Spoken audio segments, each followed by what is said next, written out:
Over on the couch, I watch Kate writhe in pain. Her back lurches forward and she moans as she tries to find an angle to lay in that's comfortable. Once she does, she can't enjoy it for long. She lurches up again and grabs the trash can next to the couch. She releases a guttural retching sound before a stream of vomit projects straight into the can. I rush to grab her more ice water, but it'll only stay down for a few minutes before it too will be ejected. The trash can is filled to the brim with leftover items she's tried to swallow. A pill here, chunks of half-swallowed ice there. It weighs over 20 pounds. I walk the whole can out to the dumpster to dispose of her fluids. It's in a sturdy bag, but I don't trust it not to break. I wonder how it's not even nightfall and this is the second bucket I've had to take out. Kate has a plethora of internal disorders: gastroparesis, GERD, endometritis, to name a few. But when her cyclic vomiting syndrome kicks in, it stays active for days to months. She can't control the urge to throw up. It's painful to try and stop it.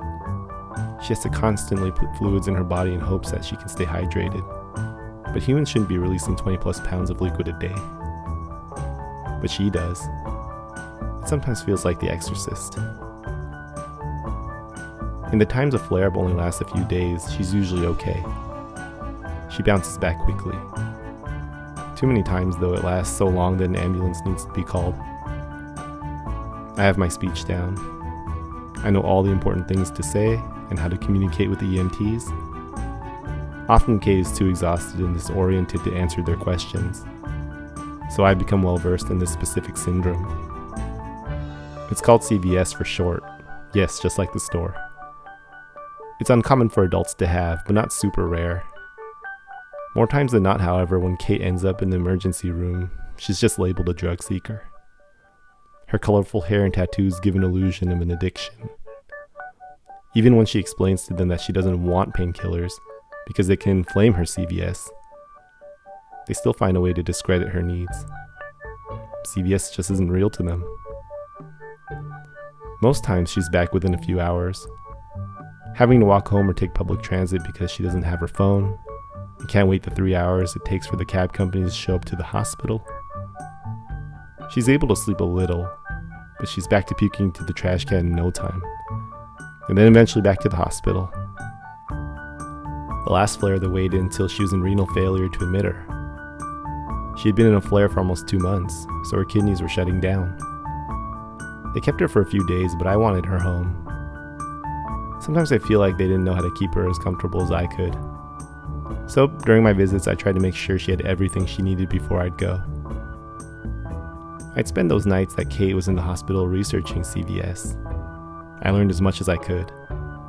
I laid in bed anxious, wishing I could do more. I'd gotten so used to hearing the TV from Kate's room, I'd leave the TV on in the other room just to give the illusion she was there, provide a bit of comfort. Her primary physician, who's amazing by the way, knows my name.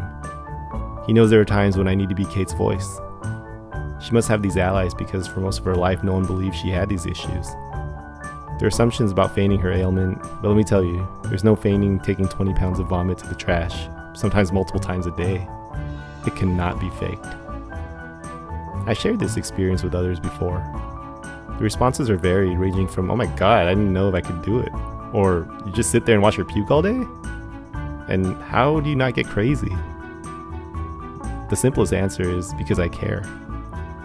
Kate is more than my roommate. She's like my big sister, who's secretly my birth mom. It's a kinship. It's family. It's not my ailment. I'm not suffering. I'm only inconvenienced. And I'd be inconvenienced a million times over to try to ease Kate's painful suffering. I don't think most reasonable people would act any different than I do. Over the last year, Kate has been very particular about her fitness habits. She does squats, arm lifts, and cycling, and she rarely misses a day. She's looking fabulous as fuck. It's also been almost a year since her last CVS flare ended. I've been grateful for her peace. However, if CVS rears its ugly head again, I'll be right there for her.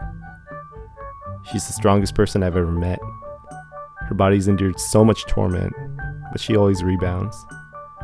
I've seen what prolonged agony looks like up close and personal.